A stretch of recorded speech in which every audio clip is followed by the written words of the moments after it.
Welcome to BRK news. నేను తరుణ్.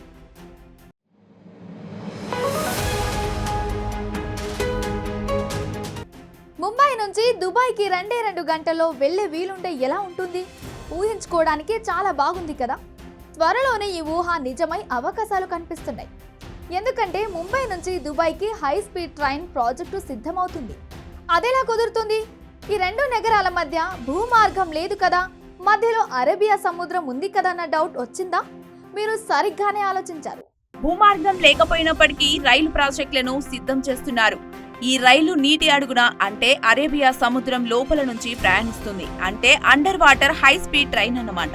ముంబైలో బయలుదేరి అరేబియా సముద్రంలో దిగి నీటి అడుగున నడిచే ఈ హై స్పీడ్ రైలు మళ్లీ దుబాయ్లో రోడ్డెక్కుతోంది. ముంబై దుబాయ్ మధ్య ప్రయాణ సమయాన్ని చాలా ఆదా చేస్తోంది. ఈ కొత్త రైలు అందుబాటులోకి వస్తే రెండు నగరాల మధ్య దాదాపు 2000 కిలోమీటర్ల దూరాన్ని కేవలం 2 గంటల్లోనే అధిగమించవచ్చు. యుఏఈ నేషనల్ అడ్వైజ్ బ్యూరో ప్రణాళిక ప్రకారం దుబాయ్ ముంబై మధ్య నీటి అడుగున రైలు మార్గం అనుసంధాన్ని పరిశీలిస్తున్నారు. ఇది ప్రయాణ సమయాన్ని కేవలం 2 గంటలకు తగ్గిస్తోంది. ఈ హై స్పీడ్ రైలు వేగం గంటకు 600 కిలోమీటర్ల నుంచి 1000 కిలోమీటర్ల వేగంతో దూసుకెళ్లవచ్చు.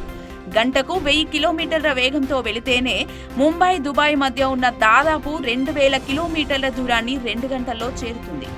వాస్తవానికి ఈ ప్రాజెక్టు కొత్తదేమీ కాదు. ముంబై నుంచి దుబాయ్ వరకు అండర్ వాటర్ రైలు ప్రాజెక్టును కొన్ని సంవత్సరాల క్రితమే ప్రతిపాదించారు. దానికి అవసరమైన ఆమోదాలు పొందడంలో పురోగతి లేక ఆ ప్రతిపాదన కోల్డ్ స్టోరేజ్లోకి చేరింది. ఈ ప్రతిపాదిత రైలు నెట్వర్క్ విమాన ప్రయాణికులకు మరొక జర్నీ ఆప్షన్ను అందిస్తుంది. ఎయిర్ రష్ ను తగ్గిస్తుంది. రద్దీ తగ్గితే డిమాండ్ కూడా తగ్గుతుంది.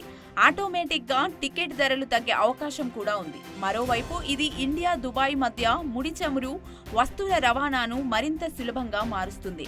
అండర్ వాటర్ రైల్ నెట్వర్క్ ద్వారా ప్రయాణికులు మొత్తం ప్రయాణంలో నీటి అడుగున ప్రపంచంలోని ఆహ్లాదకరమైన అనుభవాన్ని ఆస్వాదించగలుగుతారు. ఈ ప్రతిపాదనకు ఆమోదం లభిస్తే భవిష్యత్తులో బిలియన్ల రూపాయల పెట్టుబడులు ఈ ప్రాజెక్టులోకి ప్రవహిస్తాయి. ప్రస్తుతం ఉన్న సమాచారం ప్రకారం Mumbai Dubai under water train ప్రాజెక్టుకు గ్రీన్ సిగ్నల్ లభిస్తే ఈ రైలు 2030 నాటికి పరుగులు తీయవచ్చు.